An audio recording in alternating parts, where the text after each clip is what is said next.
This is the entrance to the area where I'm working my permaculture design. Behind me is the house and our yard. I'm not allowed to plant there. So basically I just put this together what I had available.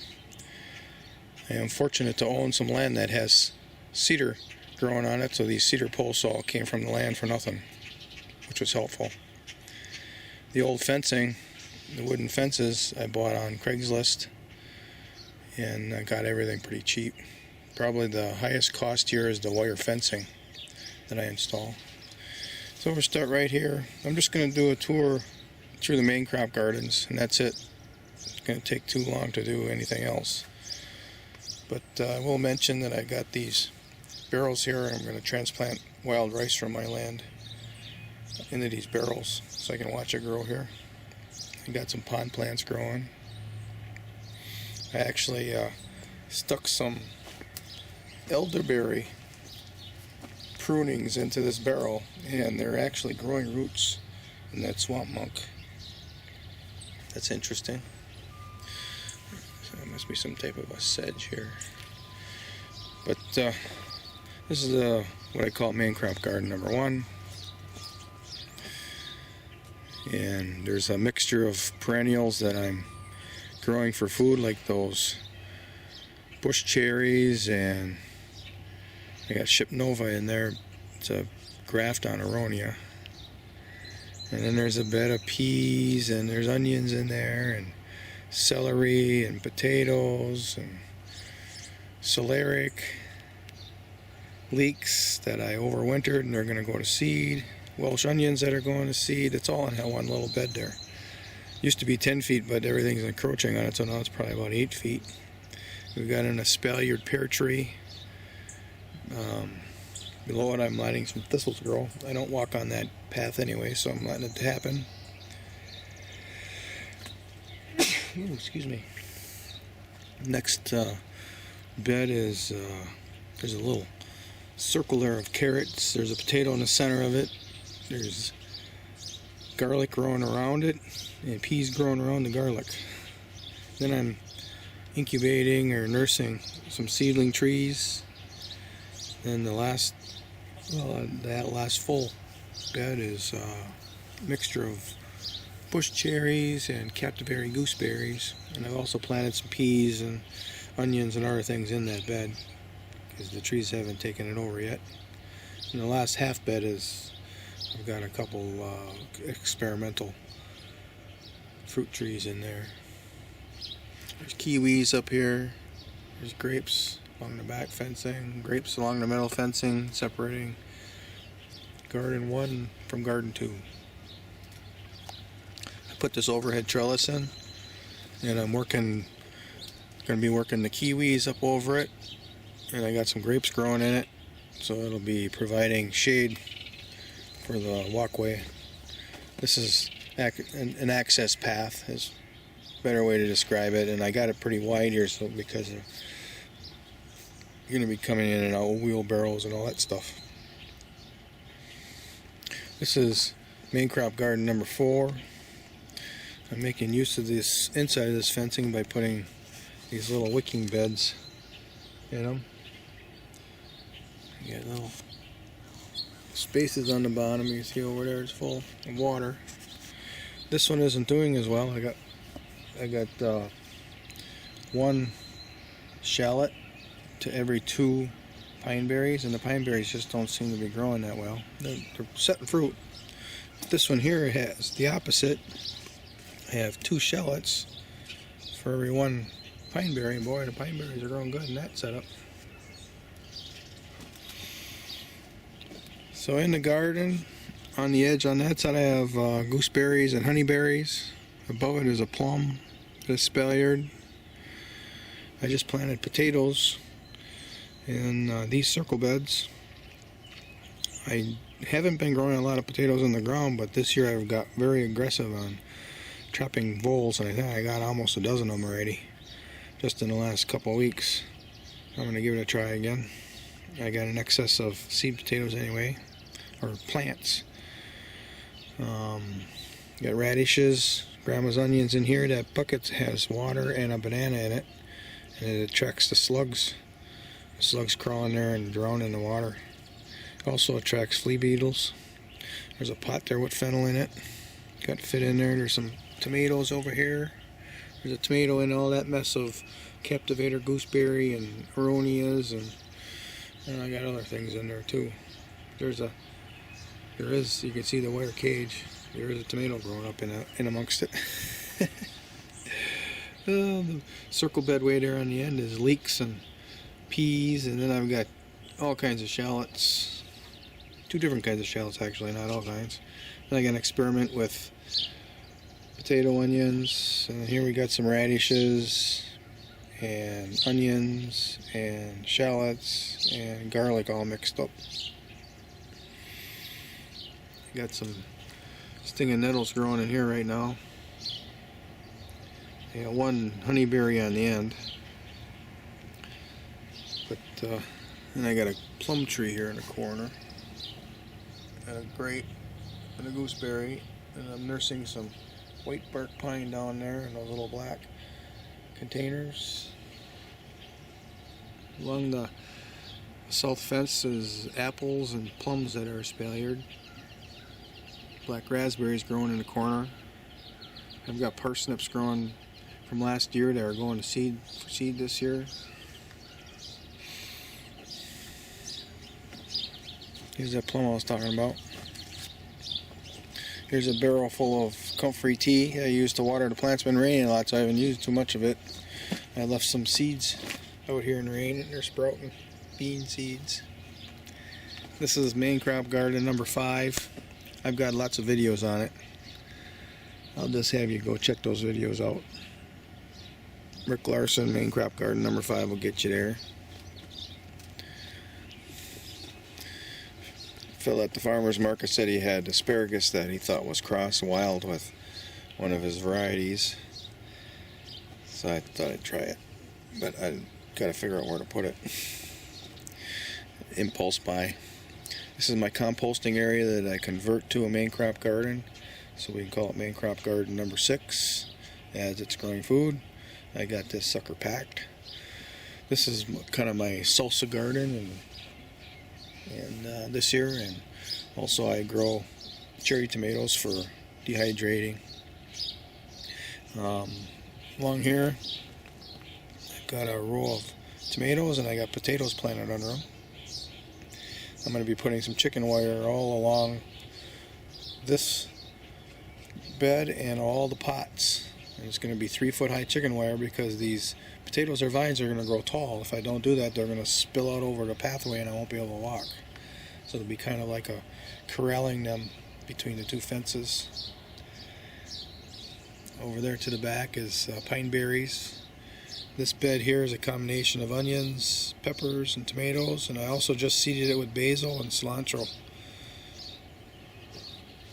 The key is going to be to keep harvesting the cilantro and the basil so that the onions get enough sunlight. I'm not worried about the peppers or the tomatoes, they'll grow up above it. That and also this is a double reach bed. You can't reach the entire bed from one side, so you got to go to each side to reach it. That bed over there is a single reach bed. That's got candy onions, leeks, and carrots. The last bed along the fence has got climbing peas, climbing beans, climbing cucumbers. That ought to be fun to watch. Way in the end we have baby bush squash. It's like a butternut. Over there I've got a zucchini squash, a couple other types of squash, and then in these old bee boxes, I did this 2 years in a row now, so this is 3 years in a row. I'm growing tomatoes, and I'm trellising up this southern exposed wooden fence and growing cherry tomatoes in it. And I also started planting other things in it last year. This year we've got peppers and potatoes, and I'll probably get some onions in here along with the tomatoes. As the tomatoes grow, I'm going to be filling it up with soil, so when this thing is finished, soil will be right up to the top of the bee boxes.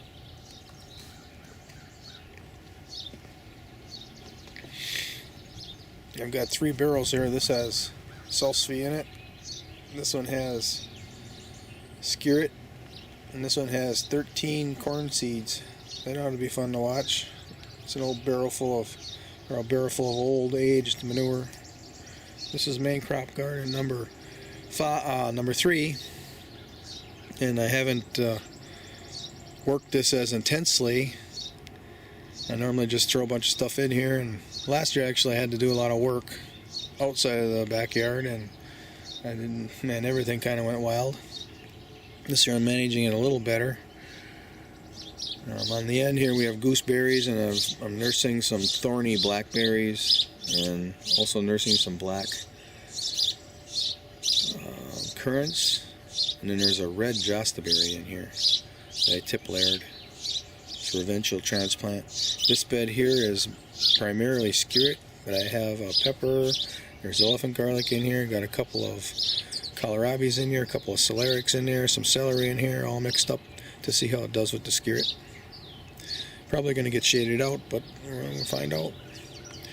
Right there is a bed of peas and barley. This is kind of something that Bill Mollison mentioned about the peas will, actually beans, did I say peas? It's beans. He actually was recommending cowpeas. I put some beans in here. Well, anyways, the beans hold up the barley, especially this barley. It gets so many seeds that it actually bends over and sometimes breaks under the weight, and then the seeds don't develop. So I'm experimenting with ways to hold the seed heads up. On the end I planted some purple asparagus. There's a sweet tasting gooseberry in the corner. I've got some peach trees in here. This peach tree here has no leaf curl on it, which I find amazing. Everything has leaf curl here. This is my working table where I clean up the vegetables. I got some potatoes growing here in the center of the. This is a really large area where, you know, lots of things happen here. Like sometimes I pile this up with compost or whatever, and you need a lot of room here. So this is maybe not quite centrally located, more on the edge of the main crop gardens, but it is in the center. It's actually it's the other direction. It's when we start looking in the back here where I have all the perennials. It's not quite centrally located, but this is a good staging area.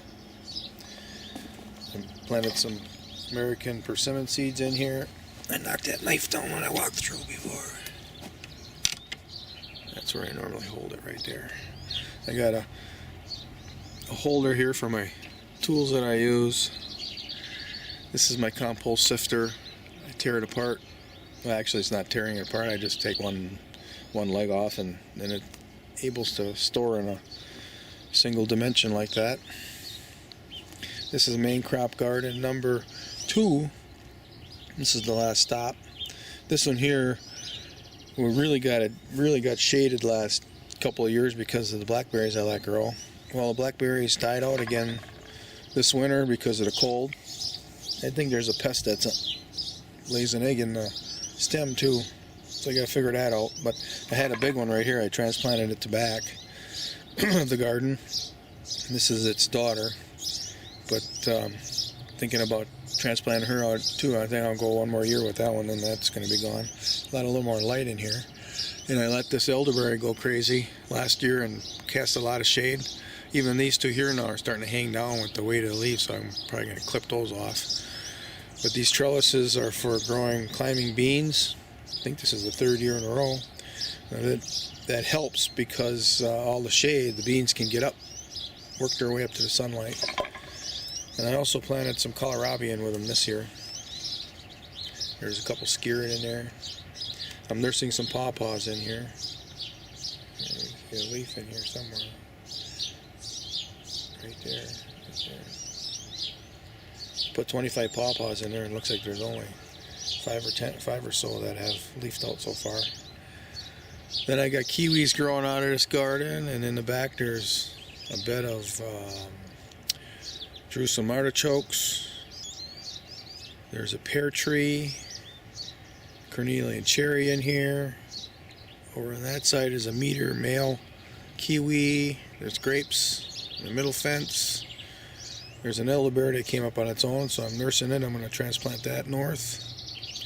There's a rogarusa, peonies, gooseberry. Planted some guillaume seeds in there. You only see like one or two of them have come up so far.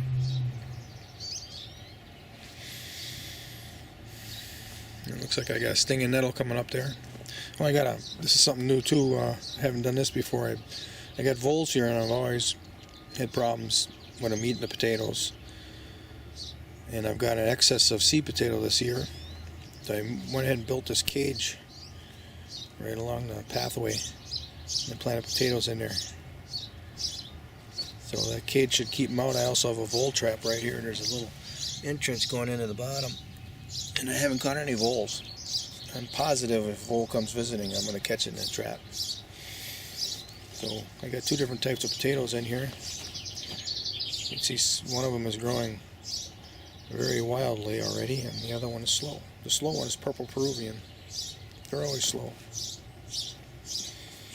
But they last a long time and they don't get the blight. So this elderberry was actually planted from a seed from a bird, I think, because the elderberries are back quite far, and I decided to let it grow. And I think it's a cross between Nova and Samdal. It's got really large berries like the Samdal. They're actually kind of larger, and they're a little sweeter, and they have multiple seeds instead of a single. Just prolific, huge amounts of berries. But it's kind of getting in the way here. It's kind of giving me too much shade, so I think I'm going to transplant it out of here. I got a bunch of babies growing from it. There's some right there too. Those are the ones up there in the muck too. And I've got some in two different other locations in the ground already. So we'll see how that goes. I've got kiwis growing up here. That one got snipped by a rabbit last winter. This one here is a male Arctic Beauty. Here's a female Red Beauty. She's gonna make us some kiwis. There's another Red Beauty over there in the corner that's flowering. One in the back that's flowering. This trellis is going to be just loaded with leaves, and that's my desire. I got a bucket here with banana water in it to catch the flea beetles. Oh, and I also started putting in roofs over my gardens. This is chicken wire. It'll be resistant to hail. You know, a little hail will get through there, but the big chunks, if we get a hailstorm, that'll stop it. I have experience with that, and I'm pretty sure that'll stop me. I mean, it won't stop 2 foot in diameter hail, but it'll stop the bigger stuff that we've had here. I got one done. I want to get all of these main crop gardens under chicken wire. And it also can serve as a platform for shade cloth, or a platform for panels. If we're getting a lot of cold rain, you can put clear panels over the top and shed the rain away. That's because the climate has destabilized the weather, and the weather has gone haywire. I think we humans, all of us, our practices on the land, pollution and all the rest of it, we've wrecked our 10,000 years of stable grace weather period. It's going to be all craziness from now on, is my fear anyway, so I'm preparing for it. Kind of like Noah and the Ark, right? None of you believe it. Well, you know, you can always eat your long grass. Thanks for watching.